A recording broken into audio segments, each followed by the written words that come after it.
Salut à tous, bienvenue dans cette nouvelle vidéo. Une bombe a été lancée ce matin. Est-ce que c'est réellement le bon timing?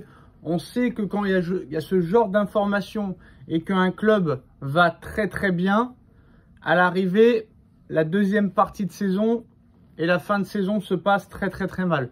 On a pu voir qu'à chaque fois qu'il y a un joueur qui a annoncé son départ à 4-5 mois de la fin de saison et de son contrat, pareil pour un coach, à l'arrivée, ça se termine très mal parce que l'effectif, le staff, les dirigeants savent que ce joueur ou cet entraîneur ou même ce président partira dans 5 mois.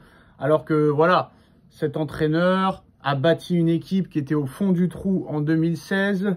Dès son arrivée, finale d'Europa League, vainqueur de la Première Ligue avec un record de points exceptionnel, vainqueur de la Ligue des Champions, vainqueur de la Super Coupe d'Europe, vainqueur de la Coupe du Monde des clubs, vainqueur de la Coupe d'Angleterre et plein d'autres titres. Donc tu te dis, le gars, il a transformé Liverpool en machine de guerre. Et même quand Liverpool n'allait pas très bien, même quand Liverpool n'arrivait pas à se qualifier pour les Ligues des Champions et aller en Europa League, on se disait c'est fini, ça s'essouffle. Il faut changer, repartir à zéro. Ça fait maintenant 8 ans qu'il est là. Et non, à l'arrivée, Liverpool est premier de Première Ligue.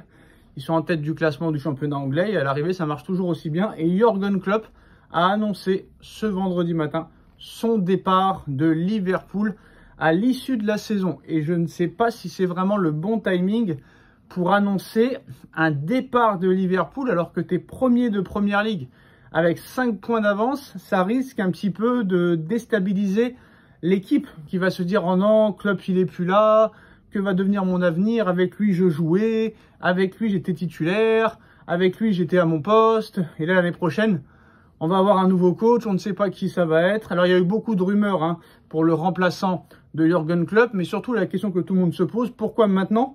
Pourquoi ne pas l'avoir annoncé peut-être un mois ou quelques semaines avant la fin de saison? Parce que là, tu es premier de Première Ligue. Tu es encore en lice en Europa League. J'ai envie de te dire non. L'objectif, c'est que tu partes au sommet. Que tu partes en gagnant cette Première Ligue. Et là, j'ai bien peur qu'avec cette annonce, tu risques de ne plus avancer en Première Ligue. Parce que très clairement, le staff, les joueurs, l'effectif, les dirigeants vont être déstabilisés. Alors, je peux comprendre que Jürgen Klopp a fait le tour. Il a tout gagné avec Liverpool. Donc, à un moment donné, tu te dis, d'accord, je vais aller voir ailleurs. Pourquoi pas aller entraîner dans un plus grand club, un club historique. C'est bon, tu as marqué l'histoire de Liverpool, tu veux aller voir autre chose. Ou une sélection peut-être, à 2 ans et demi de la Coupe du Monde. Va savoir, peut-être qu'il pourrait être sélectionneur de l'Allemagne, de la Mannschaft, si jamais l'Allemagne se plante à son propre euro. Pour rappel, l'euro 2024 est en Allemagne. Donc pour moi, le timing annoncé en janvier que tu vas quitter Liverpool alors que tu es en tête de la Première Ligue et que tu vas partir en juin, c'est pas un très bon timing. Donc pour moi, c'est une erreur de la part de Jürgen Klopp qui aurait dû pour moi garder le secret au moins jusqu'au mois d'avril ou au mois de mai. Très clairement, si Liverpool n'est pas champion et que Liverpool a une mauvaise passe, on sera la cause. Maintenant, où ira Jürgen Klopp? Alors pour remplacer Jürgen Klopp, comme d'habitude, Mourinho vient de partir, donc on parle de Mourinho.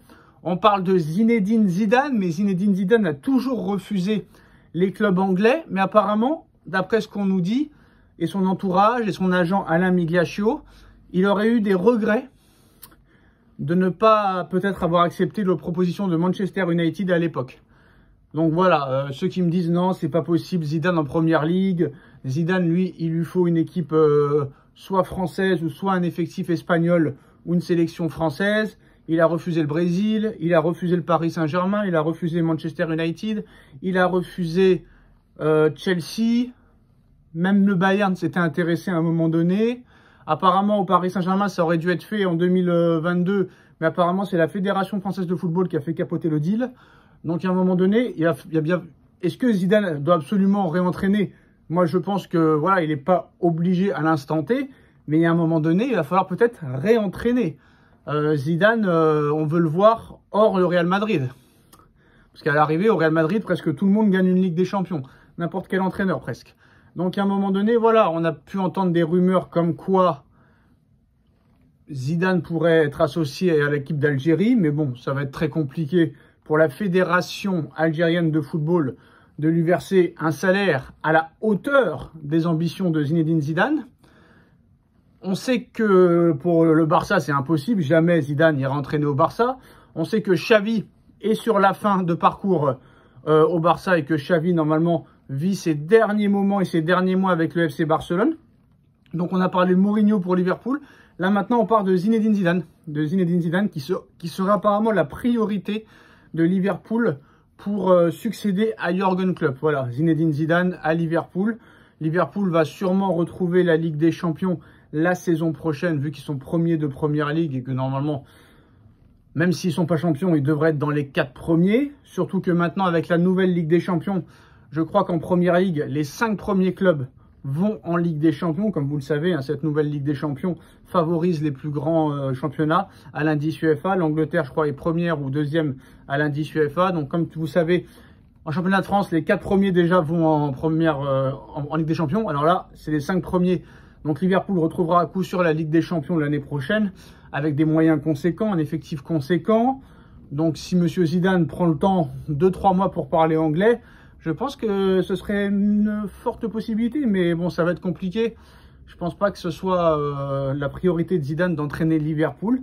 Mais surtout, l'information qu'on apprend, c'est que après l'annonce du départ de Jürgen Klopp en fin de saison et de la proche sortie et du proche départ de Xavi, Johan Laporta ferait de Jürgen Klopp sa priorité absolue pour s'asseoir sur le banc du FC Barcelone au Camp Nou pour repartir de zéro. Comme vous le savez, hein, le Barça ne ressemble plus à grand chose.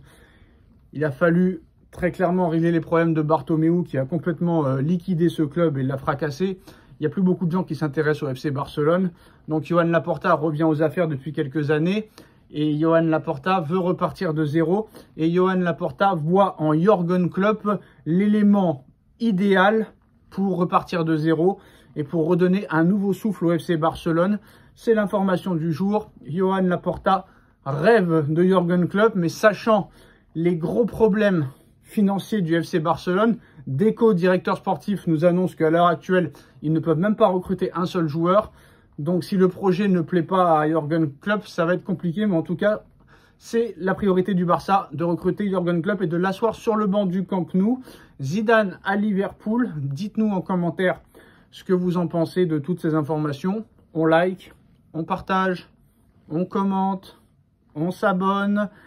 On regarde la vidéo le plus longtemps possible et on se retrouve très très vite pour une nouvelle vidéo. Tchuss!